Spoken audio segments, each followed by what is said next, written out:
কে বশ করার জন্য কিছু হবে না? সব কিছু আছে, সব কিছু। হে ঠাকুর, আর কতদিন এই যন্ত্রণা সহ্য করব? সহ্য করতে করতে ধৈর্যের বাঁধ ভেঙে যাচ্ছে। একদিন হয়, দুদিন হয়, একটা বছর হয়, দুটো বছর হয়, আর 10টা বছর শুধু একটা সন্তান পাওয়ার অপেক্ষায় দিন কাটাচ্ছি। সবাইকে তুমি সব দাও, সবাইকে দুহাত ভরিয়ে দাও, কিন্তু আমাকে একটা সন্তান তুমি দিলে না।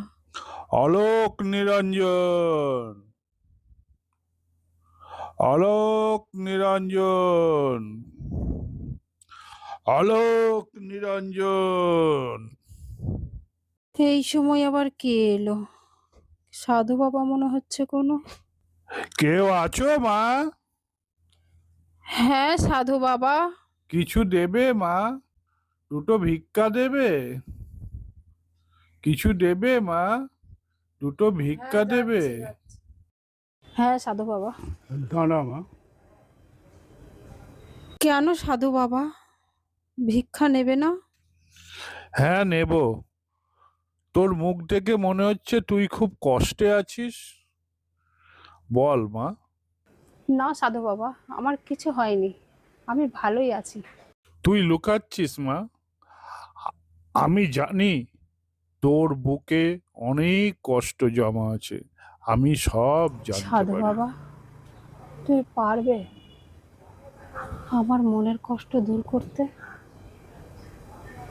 আমি যে অনেক বড় দুঃখী, আমার যে অনেক কষ্ট, কাউকে বলতে পারি না, বুঝাতে পারি না সাধু বাবা।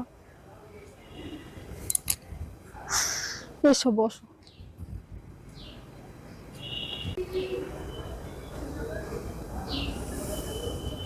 কি মাটিতে কেন? সোফায় বসো তুমি।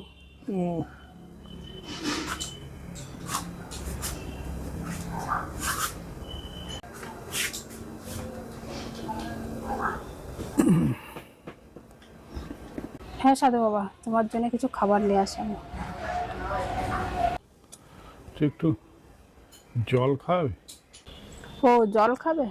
হ্যাঁ নিয়ে আসছি। তোদের নামে তো আমি সবই জানি, চায়ের দোকানে সব শুনেছি। তোদের এত সম্পত্তি, কিন্তু তোরা কাউকে কিছু দিস না, খাওয়াস না, এত কঞ্জুস।